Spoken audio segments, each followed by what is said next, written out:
하나님 말씀 보겠습니다. 하나님 말씀은 신약성경 요한계시록 11장 14절에서 19절 말씀입니다.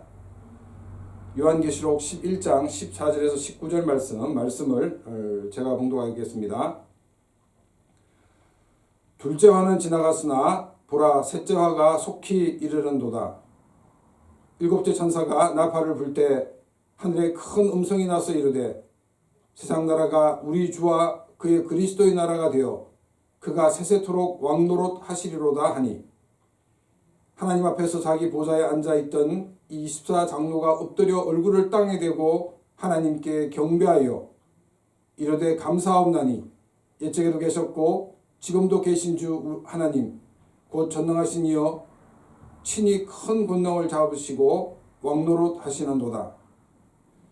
이방들이 분노하며 주의 진노가 내려 죽은 자를 심판하시며 종 선지자들과 성도들과 또 작은 자든지 큰 자든지 주의 이름을 경외하는 자들에게 상 주시며 또 땅을 망하게 하는 자들을 멸망시킬 때로소이다 하더라. 이 하늘에 있는 하늘의 성전이 열리니 성전 안에 하나님의 언약궤가 보이며 또 번개와 음성들과 우레와 지진과 큰 우박이 있더라. 아멘. 우리가 교회에 다니면서 하나님의 영광, 또 하나님의 나라, 또 이 하나님의 통치라는 말을 많이 듣고 있습니다. 하나님께서 다스린다는 것이 바로 하나님의 통치입니다. 그리고 하나님의 통치, 하나님의 다스림이 있는 곳이 바로 하나님의 나라입니다. 이 하나님의 영광이란 말은 굉장히 넓은 의미인데 하나님의 하나님 되심을 드러내는 것을 말을 하고 있습니다. 하나님의 하나님 되심이 잘 드러나는 것은 바로 하나님의 이 속성을 통해서 잘 드러나고 있습니다. 하나님의 속성의 대표적인 것이 하나님의 전지성입니다. 하나님은 모든 것을 다 알고 계시다는 것입니다. 또 하나님의 전능성입니다. 또 이 전능성이라는 것은 우리가 잘 알고 있다시피 하나님은 못하시는 것이 없다 하는 것입니다. 또 하나님의 편재성, 이것은 하나님은 어디나 계신 그와 같은 분인 것을 통해서 이 하나님의 영광을 드러내고 있습니다. 또 하나님께서는 이 땅을 다스리는 것으로 하나님의 주권을 드러내기도 하고 있습니다. 하나님의 통치는 바로 하나님의 영광의 한 부분인 것을 우리는 알 수가 있습니다. 그런데 이러한 단어들을 우리의 삶에서는 찾아보기가 쉽지 않다는 것입니다. 왜냐하면 하나님의 통치가, 하나님의 나라가, 하나님의 영광이 교회 밖에는 없는 것처럼 보여지기 때문입니다. 물론 교회 안에서도 크리스찬의 삶에서도 하나님의 통치가, 하나님의 영광이 없는 경우도 있습니다. 이 세상에서 하나님의 통치가 있는 것 같기도 하고 또 없는 것 같기도 한 것은 하나님의 두 가지 속성 때문입니다. 하나님은 사랑의 하나님이시기 때문입니다. 또 하나는 하나님은 공의의 하나님이시기 때문에 하나님의 통치가 있는 것처럼 보이기도 하고 때를 따라서는 없는 것처럼 보이기도 한다는 것입니다. 이게 무슨 말이냐면 아담과 하와가 죄를 지었을 때 아담과 하와에게 그 자리에서 벌을 내리셨다면 하나님의 통치권은 분명히 드러났을 것입니다. 그런데 하나님께서는 적결 처분을 내리지 않으셨습니다. 아담과 하와가 에덴에서 쫓겨나고 또 여자는 출산의 고통을 겪게 되고 또 노력을 해도 대가를 얻지 못하는 것이 이게 벌이 아닙니까? 라고 이 반문을 할 수가 있을 것입니다. 그 질문에 대한 대답은 그것은 형벌이 아니다라는 것입니다. 아담과 하와가 받아야 되는 벌은 정령 죽으리라는 것이었습니다. 아담과 하와가 죽음으로 지옥에서 떨어져 형벌을 받아야 되고 또 모든 인간들이 그와 같은 존재로 있어야 된다는 것입니다. 하나님은 이 형벌을 유예시키셨습니다. 왜냐하면 하나님은 사랑의 하나님이시기 때문입니다. 하나님은 인간이 받아야 될 형벌을 대신 받으시기 위해 하나님이신 예수님이 인간이 되셔서 이 땅에 오셨습니다. 그리고 우리의 죄를 대신 지시고 십자가에 죽으시고 부활하셨습니다. 이 복음을 듣게 하여 자신의 죄를 인정하고 하나님께 나오도록 설득하고 계십니다. 이 복음을 듣고 하나님께 나온 자들은 죄 용서를 받고 구원을 받고 하나님의 자녀가 됩니다. 그런데 인간들은 하나님의 그 설득을 듣지 않고 있습니다. 그리고 이 설득이 영원히 지속되는 것이 아니라 그 기간이 정해져 있다는 것입니다. 그러면 하나님께서 언제까지 설득하시는가? 그것은 예수님이 재림하시기 전까지입니다. 예수님의 재림하심으로써 하나님의 통치가 온 우주에 드러나게 됩니다. 복음을 받아들인 사람은 하나님 나라에 거하게 되지만 복음을 받아들이지 않은 사람들은 지옥에서 영원한 형벌을 받게 되는 것입니다. 이것은 마치 빛이 비추면 어둠이 물러가는 것과 같습니다. 복음을 받아들이지 않은 사람들은 어둠에 여전히 머물러 있기 때문에 빛 대신 하나님의 나라가 비칠 때, 그 나라가 드러날 때 그 나라에 존재할 수가 없게 되는 것입니다. 아담과 하와가 죄를 범죄함으로 에덴에서 쫓겨나고 또 출산의 고통을 가지게 되고 노력해도 대가를 받지 못하게 하는 것은 바로 하나님께서 이것을 통해서 인간의 한계를 깨닫고 하나님을 찾고 또 하나님께 나오게 하기 위해서 이것을 허락하신 것입니다. 그런데 죄로 타락한 인간은 하나님 하시는 여러 가지 일들을 보면서 이런 일을 보니까 역시 신은 존재하지 않아 라는 말을 통해서 하나님을 모독하고 있다는 것입니다. 하나님이 인간의 죄에 대해 얼마나 인내하시는지를 모르기 때문에 이런 말을 하는 것입니다. 하나님의 영광이, 하나님의 통치가 100%다 드러내면 이 땅에 존재할 수 있는 사람은 아무도 없다는 것입니다. 그래서 하나님은 조금씩 하나님의 영광을 드러내고 계십니다. 모세도 하나님의 영광을 보기를 원했습니다. 근데 하나님께서 뭐라고 말씀하시냐면 나의 얼굴을 본 사람은 아무도 살 수 없다. 그렇게 말씀하시고는 모세가 워낙 이 하나님의 얼굴을 뵙기를 원하니까 이 반석에 세워두었습니다. 그리고는 하나님이 지나실 때 하나님은 하나님의 손으로 이 모세를 덮어주시고 지나가신다라고 말씀하셨습니다. 그리고 하시는 말씀이 나의 등은 볼 수 있어도 나의 얼굴은 보지 못할 것이다 라고 말씀을 하셨다는 것입니다. 이처럼 하나님의 영광을 본다는 것은 그것은 엄청난 일이라는 사실입니다.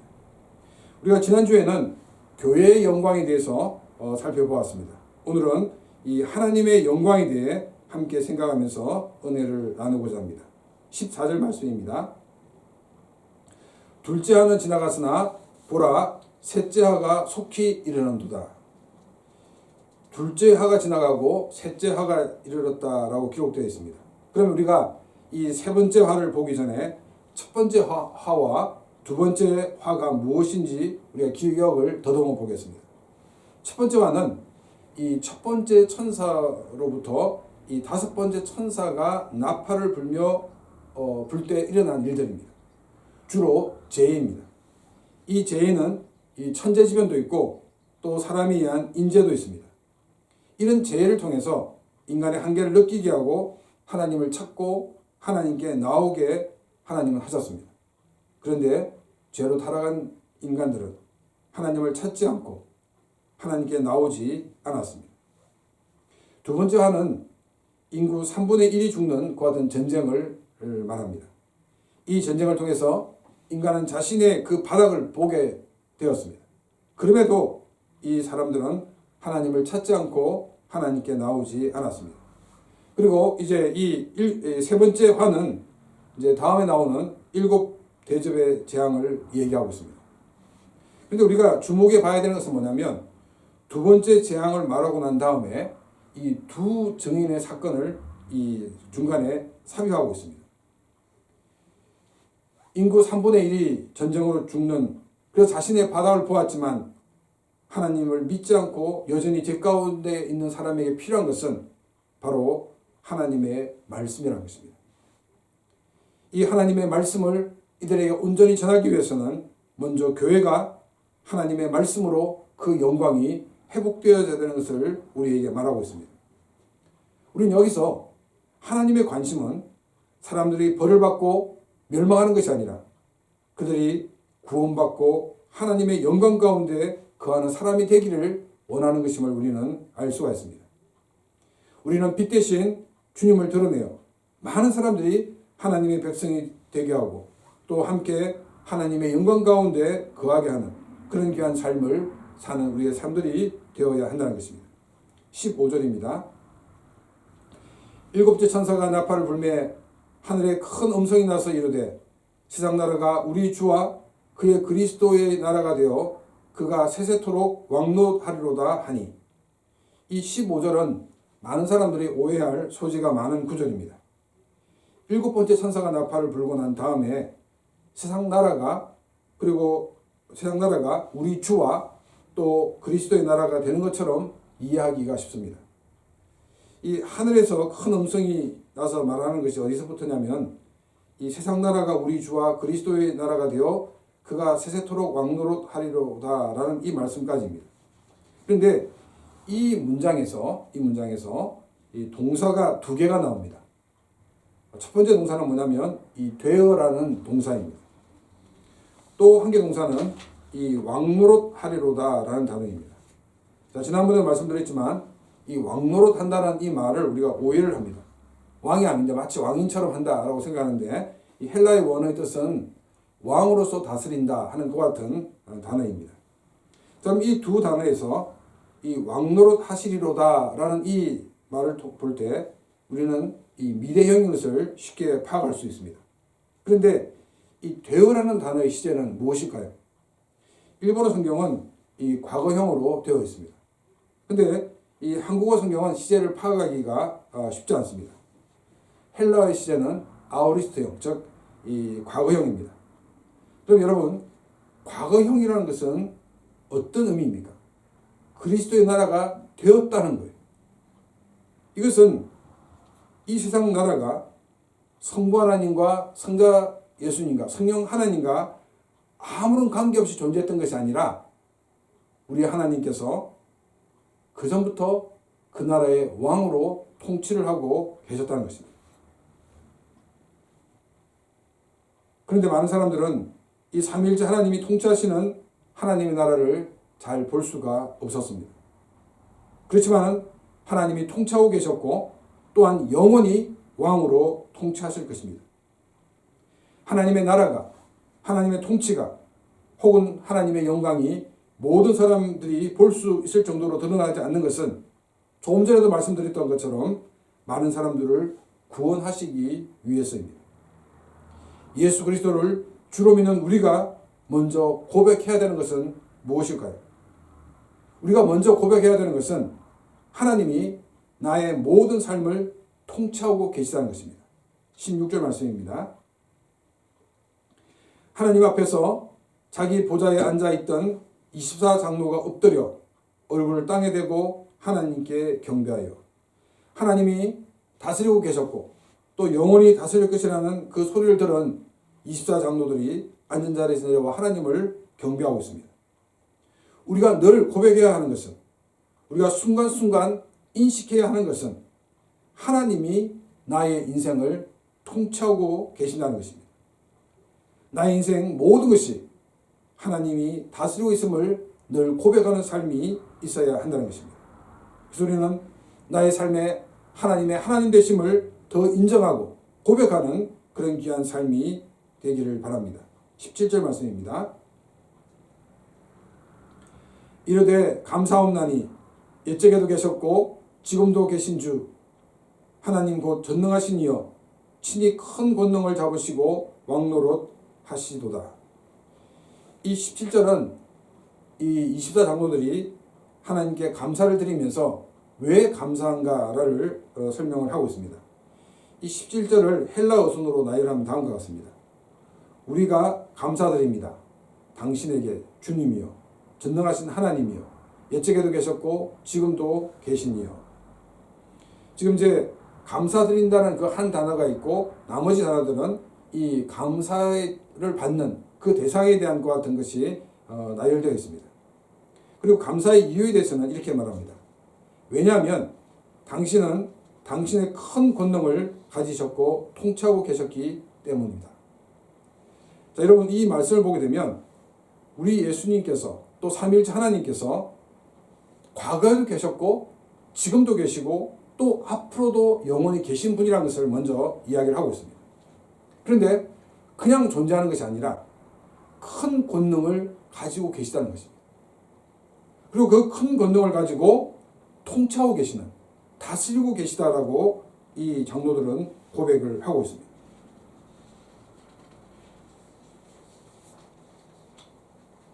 우리 삼위일체 하나님은 자신이 가지고 있는 그 권능, 온 우주를 창조하시고 또 온 우주를 다스리시는 그 권능을 가지고 지금도 우리를 다스리고 계시다는 것입니다. 하나님이 아무것도 하지 않는 것처럼 보이지만 만일 하나님이 이 자연계에서 손을 놓는 순간 이 자연은 혼돈에 빠져버리고 만다는 것입니다. 자연이 질서정연하게 움직이는 것도 하나님이 붙들고 계시기 때문입니다. 내 자신의 삶을 돌아볼 때도 마찬가지입니다. 내가 이 정도 살 수 있었던 것, 이것은 주님이 나를 다스리고 계시기 때문입니다. 만일 주님이 나를 다스리지 않는다 그러면 우리는 하나님을 섬기지 않았을 것입니다. 우리는 세상에 취하고 또한 죄에 취해 살아갔을 것입니다. 그러면서 그것이 행복이라고 또한 착각을 하며 살고 있었을 것입니다. 바울은 이 자신의 몸에 있는 질병으로 많은 어려움을 겪었습니다. 바울이 이 가진 이 질병, 이것이 굉장히 많은 어려움을 줬을 것인데 어떤 면이 가장 어려움을 줬다고 생각할 수 있겠습니까? 바울이 선교 여행을 계속 다니기 때문에 몸이 불편하기 때문에 선교 여행을 하는데도 많은 불편함이 있었을 것입니다. 또 치료하는데 치료비도 또한 아마 들었을지 모릅니다. 그런데 저는 이 바울이 자신의 몸의 질병 때문에 가장 힘든 것은 다른 게 아니라 살아계신 하나님의 복음을 전하는 사람이 병이 들었다는 것입니다. 아마도 사람들이 바울의 말씀을 들으러 왔다가 바울이 앓고 있는 그 병을 보고는 저 사람이 어떻게 하나님의 종이지? 하나님 사용하신 그릇이야. 이렇게 얘기를 하고 떠난 사람들도 아마 많이 있었을 것입니다. 바울이 이 자신의 몸의 고통으로 제일 아픈 것은 자신의 몸의 질병 때문에 오히려 복음이 확산되지 못하고 또 복음이 많은 사람들에게 감동을 주지 못하지 않는가 하는 그 같은 생각이 있었습니다. 그래서 하나님께 기도하였습니다. 하나님, 나의 이 질병이 떠나게 해주십시오. 그 기도를 바울은 3번이나 드렸다라고 말씀하고 있습니다. 근데 하나님의 응답은 뭐냐면 내 은혜가 내게 족하다는 것입니다. 그러면서 또 뭐라고 말씀하시냐면 내 능력, 예수님의 능력이 그 약한 데서 온전하여짐이라고 말씀하셨습니다. 바울은 자신이 가진 그 질병 때문에 다른 사람들 앞에 큰 소리 칠 수가 없었습니다. 그렇기 때문에 더 주님을 의지할 수밖에 없었습니다. 바울이 더 주님을 의지하면 의지할수록 하나님의 능력이 바울을 통해 나타나게 되었던 것입니다. 바울의 이 질병은 오히려 바울로 하여금 더 겸손하게 주님을 바라보고 주님을 의지하게 했다는 것입니다. 바울의 생각과는 다르게, 바울의 눈에 보여지는 그 현실과는 다르게 오히려 이것 때문에 복음의 능력이 더 있었던 것을 설명을 하고 있습니다. 만일 나에게 질병이 없었다 그러면, 만일 나에게 이런 시련이 없었다면 얼마나 교만한 모습으로 살았을지 우리는 말을 할 수 없다는 것입니다. 우리는 이렇게 기도해야 될 것입니다. 내가 더 성숙한 크리스찬들이 되게 해주십시오. 정말 주님이 이런 시련이 없이도 그 어떤 환경 속에서도 우리 하나님을 의지하고 사는 그런 사람이 되게 해주십시오라고 우리는 기도를 드려야 될 것입니다. 이런 기도 가운데 주님의 뜻을 따라가는 그런 귀한 삶이 되기를 바랍니다. 18절 말씀입니다.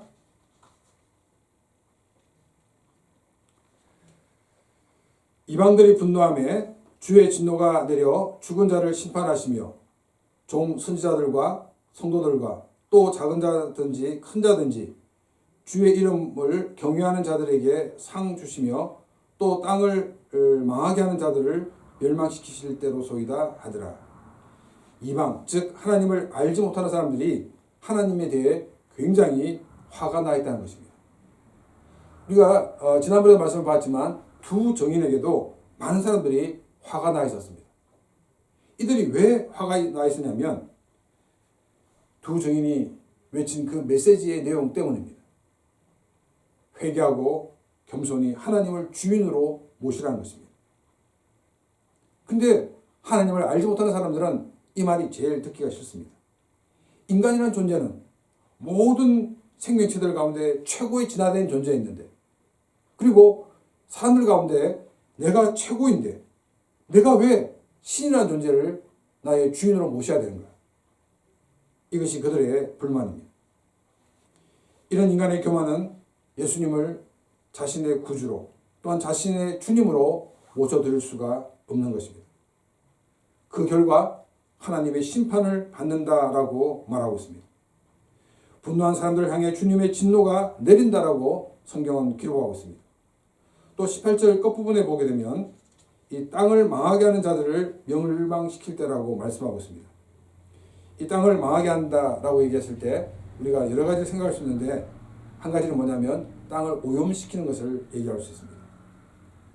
이 땅을 오염시키는 것은 인간의 죄성 때문입니다. 더 많은 이익을 얻기 위해 폐수를 흘려보내고 또 대기에 내보냄으로써 물이 오염되고 또 공기가 오염되어 결국 땅이 오염되고 만다는 것입니다. 그래서 여기 이 땅을 망하게 한다는 것은 이 땅을 오염시키는 것도 포함되지만 그러나 인간의 죄성을 얘기하고 있습니다. 인간의 죄성 때문에 그 죄성의 영향으로 인해서 이 땅이 황폐되는 것 같은 것을 이야기를 하고 있습니다. 사람들로 하여금 죄를 짓게 하는 것, 그것은 바로 이 땅을 황폐하게 만드는 그와 같은 행위인 것을 우리는 기억해야 됩니다. 하나님 믿는 우리들은 우리의 이 사는 이 환경이 사람들로 하여금 죄를 짓지 않는 환경으로 만들어 가야 됩니다. 작년부터 코로나로 인하여 많은 사람들이 어려움을 겪고 있습니다. 그런데 이 코로나 때문에 장발장처럼 배가 너무 고파서 다른 사람의 물건을 훔치는 일이 없어야 된다 하는 그런 생각을 가지고 한국의 한 지자체장이 그 매장에 아무나 마음대로 가져갈 수 있는 그런 코너를 만들었다는 이야기를 들었습니다. 저는 이것을 들으면서 너무나도 감동했습니다. 정말 죄를 지을 수밖에 없는 환경이지만 죄를 짓지 않도록 시스템을 갖추는 것, 이것이 국가가 해야 되는 또한 일이기도 합니다. 또한 이런 일들은 크리스찬들이 더 앞장서서 해야 되는 것입니다. 우리는 이만큼은 되지 못한다 할지라도 나 자신의 말과 나 자신의 행동 때문에 많은 사람들이 죄를 짓게 되고 많은 사람들이 죄 가운데 살게 되는 그와 같은 일들은 해서는 결코 안 될 것입니다. 우리는 다른 사람들로 하여금 죄를 짓게 하는 행동을 하지 않도록, 또한 땅을 망하게 하는 사람들처럼 다른 사람들로 하여금 죄 가운데 거하게 하는 일이 없도록 우리는 늘 하나님의 말씀으로 자신을 조명하고 자신의 말과 자신의 행동들을 삼가하는 그런 귀한 삶이 되기를 바랍니다. 그래서 우리를 통해서 하나님의 복이 흘러넘치는 그런 채널이 되는 그런 복된 삶이 되기를 바랍니다. 하나님을 향해 분노하고 또 땅을 망하게 하는 자들에 대해서 하나님의 심판이 기다리지만은 하나님을 섬기는 자들에게는 하나님으로부터 상이 있습니다. 하나님으로부터 상을 받게 될 사람은 먼저 이 하나님의 종인 선지자들입니다. 일본어 성경은 당신의 종인 선지자로 되어 있는데 한국어 성경은 이 하나님의 종인지 누구의 종인지 정확하게 표시가 되어 있지 않습니다. 우리가 추측할 때는 하나님의 종이다라고 하지만은 정확한 문장에 표기가 되어 있지 않습니다. 그런데 이 헬라 성경은 당신의 종 선지자라고 되어 있습니다. 즉 선지자는 하나님의 종이라는 것입니다. 이 말은 무슨 말이냐면 이 선지자는 사람들이 듣기 좋은 말을 하는 것이 아니라 하나님이 사람들에게 하시기 원하는 말씀을 전하는 것이 선지자가 해야 되는 일인 것을 우리는 알 수가 있습니다.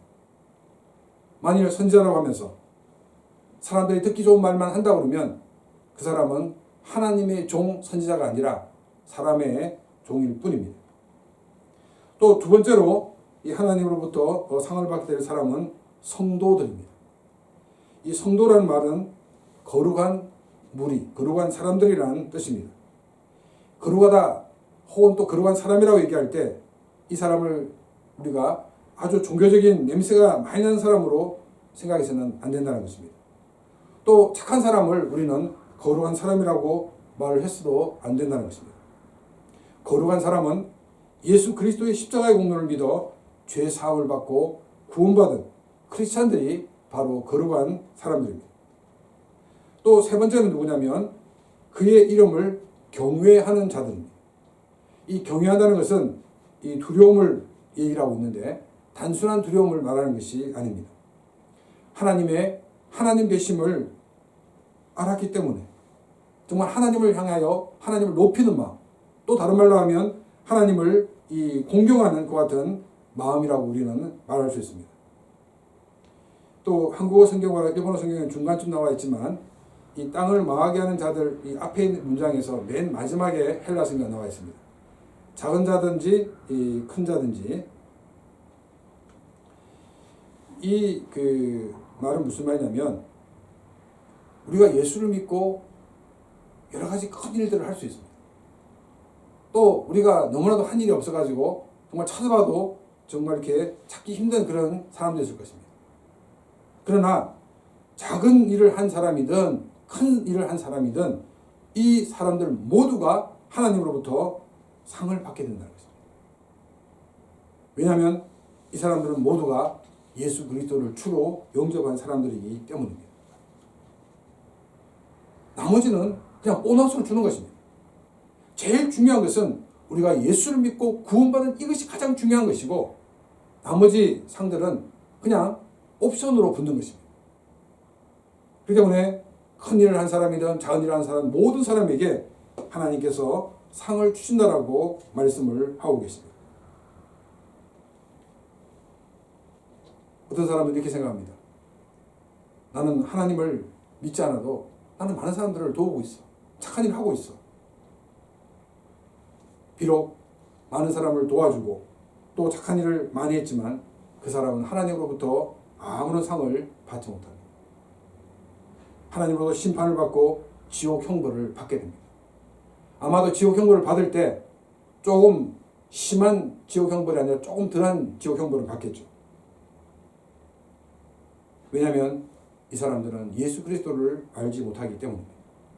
예수 그리스도를 주로 고백하지 않기 때문입니다. 예수 그리스도를 모르는 사람은 여전히 죄가 그를 지배하고 있기 때문에 하나님의 심판을 받을 수밖에 없다는 것입니다. 그런데 많은 사람들은 이렇게 얘기합니다. 아니 착하게 살았는데 많은 사람을 도와줬는데 왜 구원받지 못하고 심판을 받는단 말입니까? 그것은 우리 인간이 얼마나 죄인인가를 모르는 삶의 모습입니다. 예수 그리스도의 십자가의 공로가 아니고서는 우리의 죄가 용서받을 수 없고 또한 구원받을 수 없다는 것을 모르는 사람들입니다. 크리스찬들 가운데서도 이렇게 생각하는 사람이 있다고 그러면 그 사람은 이름은 크리스찬인지 모르겠지만 그러나 그 사람은 진정으로 거듭난 사람이 아닌 것입니다. 예수 그리스도의 십자가의 도를 믿음으로 구원의 기쁨과 감격을 가지고 사는 삶이 되기를 바랍니다. 그리고 또한 주님께서 우리에게 주실 그 상을 기대하면서 사는 복된 삶이 되시기를 바랍니다. 19절 말씀입니다. 이에 하늘에 있는 하나님의 성전이 열리니 성전 안에 하나님의 언약궤가 보이며 또 번개와 음성들과 우레와 지진과 큰 우박이 있더라. 18절까지는 이 하나님 보좌 앞에 있는 그 장로의 찬양이 언급되다가 19절에 와서는 다시금 이 초점이 지상에서 이 하늘을 향해 있는 것을 우리는 보게 됩니다. 하늘에 있는 성전이 열려 있고 또 성전 안에 있는 이 지성소에 있는 그 언약궤가 보인다라고 말하고 있습니다. 제가 출애굽기서와 또 히브리서를 말씀드릴 때 이미 말씀을 드렸지만 이 모세가 만든 이 장막은 하늘의 모형을 보고 만들었다라고 얘기할 때 하늘에 정말 어떤 모형이 있어가지고 그걸 이렇게 카피한 것이 아니라는 것입니다. 성전이신 예수님께서 이 땅에 오셔서 어떤 일을 하실 것에 대한 상징으로 이 성막을 만드셨습니다. 계시록 11장이 보여주는 이 성전은 실제 하늘에 있는 성전이나 또 지성소 안에 언약궤가 있다는 것이 아니라 구약의 배경을 잘 알고 있는 이 7교회 성도들에게 주시고자 하는 메시지가 있기 때문입니다. 자, 그럼 여러분, 이 성전에서 집행되는 이 제사에 관련된 일을 보는 것과 언약궤를 보는 것, 어느 것이 더 쉬운 것 같습니까? 성전에서 집행되는 이 제사에 관련된 일을 보는 것이 더 쉬웠습니다. 그런데 이 성전에서 행해지는 제사와 관련된 일이 보여진 것이 아니라 하나님의 언약궤가 보여지고 있다는 것입니다. 이것은 정말로 엄청난 일입니다. 왜냐하면 일반인들은 이 언약궤를 보기란 정말로 힘든 것이었습니다. 가나안에 정착하면서 이제 성막 안에 이 언약궤가 안치되었습니다. 간혹 전쟁을 치를 때 그 대엘 앞에 세울 그때만 사람들은 볼 수가 있었습니다. 또 솔로몬 성전이 지어지고 난 다음에는 이 지성소에 안치가 되었습니다. 이 지성소에 안치된 이 언약궤를 볼 수 있는 것은 1년에 한 번, 그것도 대제사장만이 그것을 볼 수가 있었습니다. 그런데 요한계시록 11장을 통해서 보여지는 것은 성전이 열려 있습니다. 그리고 성소에서 지성소로 가는 그 문이 열려 있습니다. 그리고 언약궤도 다 보여주고 있습니다. 이 언약궤는 바로 하나님의 임재를 보여주고 있습니다. 하나님의 보좌까지 문이 활짝 열려 있다는 것입니다. 24장로들은 하나님의 그 큰 권능을 잡고 이 왕노릇 하는 그 주님의 보좌, 그 보좌까지 이 주를 고백하는 사람들이 나갈 수 있게 되었다라고 이야기를 하고 있습니다. 환난 가운데 있는 이 7교회 성도들로 하여금 너희들이 당하는 그 문제를 가지고 하나님 앞에 나오라는 것입니다. 하나님의 그 보좌 앞으로 나오라는 것입니다. 또한 우리들에게도 가지고 있는 그 문제를 가지고 우리가 고민하고 또 우리가 우리 나름대로 방법을 찾으려 노력하는 것이 아니라 하나님 앞에 그 문제를 가지고 나오라는 것입니다. 그래서 하나님은 예수 그리스도를 통해서 우리에게 그 문을 열어놓으셨습니다. 우리가 이제 담대히 하나님 앞에 나가기만 하면 되는 것입니다. 그래서 우리가 가지고 있는 그 문제를 하나님 앞에 내어놓기만 하면 되는 것입니다. 영광 중에 계신 그 하나님을 뵙고 그 하나님께 우리의 삶의 모든 것을 온전히 내어드리는 그런 귀한 삶이 되기를 바랍니다. 또 하나님께서는 이 성전을 만들려고 하지 아니하시고 성막을 만들려고 하셨습니다. 성전과 성막의 차이점은 뭡니까? 성전은 움직일 수 없습니다. 그런데 성막은 언제든지 움직일 수가 있습니다. 또 이 성전은 이제 움직일 수 없는데 그 언약궤가 안치되었지만 전쟁을 할 때는 그 언약궤를 들고 나와서 싸울 수가 있습니다.